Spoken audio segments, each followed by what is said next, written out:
Bonjour, Marjorie Rosiclair, coach en développement personnel, une coach de vie, une coach bien sûr pour vous aider à être la plus belle version de vous-même. Aujourd'hui, je viens vous parler des blessures relationnelles.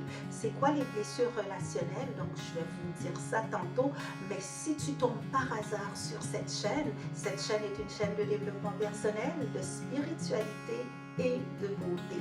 Revenons au vif du sujet, les blessures relationnelles. Donc, les blessures relationnelles, c'est souvent en lien avec les blessures de l'enfance, les blessures de l'âme. Les blessures de l'âme, j'ai fait plusieurs vidéos sur ma chaîne sur les blessures de l'âme.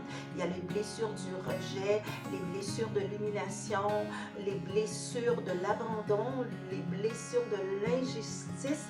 Donc, toutes ces blessures-là vont tracer, vont paver, vont faire en sorte qu'ils vont mettre nos relations interpersonnelles, nos relations amoureuses, vont laisser des traces dans ces relations-là si elles ne sont pas guéries. Les blessures relationnelles nous empêchent très souvent d'être épanouis dans nos relations amoureuses. C'est pour ça qu'il est important de regarder si tu as des blessures relationnelles, de comprendre tes blessures relationnelles, donc pour pouvoir t'épanouir dans les relations interpersonnelles et aussi dans les relations amoureuses. Souvent, on va rentrer dans des relations,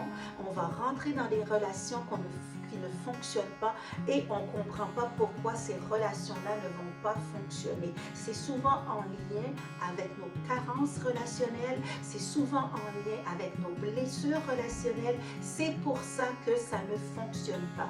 Mais quand on prend le temps d'analyser, on est en conscience, donc on fait ce qu'on appelle une introspection. On est en train d'analyser nos blessures qui fait en sorte qu'on ne peut pas s'épanouir dans une relation amoureuse, par exemple, dans des relations interpersonnelles. Souvent, on va prendre la fuite parce que ça va être la blessure de l'abandon. Souvent, on va prendre la fuite parce que ça va être en lien avec la blessure du rejet, ou ça va être en lien avec la blessure de l'injustice, ou la blessure de la trahison. Donc, comprendre nos blessures nous aide beaucoup dans nos relations futures. C'est important de comprendre nos blessures parce que ça va nous aider, ça va faire en sorte qu'on va essayer de voir, on va faire des analyses éclairées pour voir que, bon, j'ai certaines blessures, c'est pour ça que je continue à répéter, on appelle ça une spirale négative qui fait en sorte qu'on n'est pas capable de s'épanouir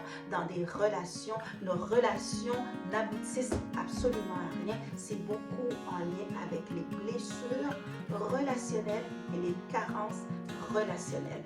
Donc, comprendre toutes ces choses-là, ça fait que nous aider, ça fait qu'on puisse continuer à s'épanouir dans nos relations.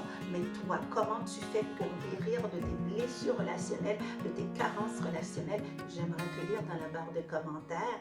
Donc, pour pouvoir faire en sorte, pour t'aider, si tu as des questions, tu peux me les laisser dans la barre de commentaires.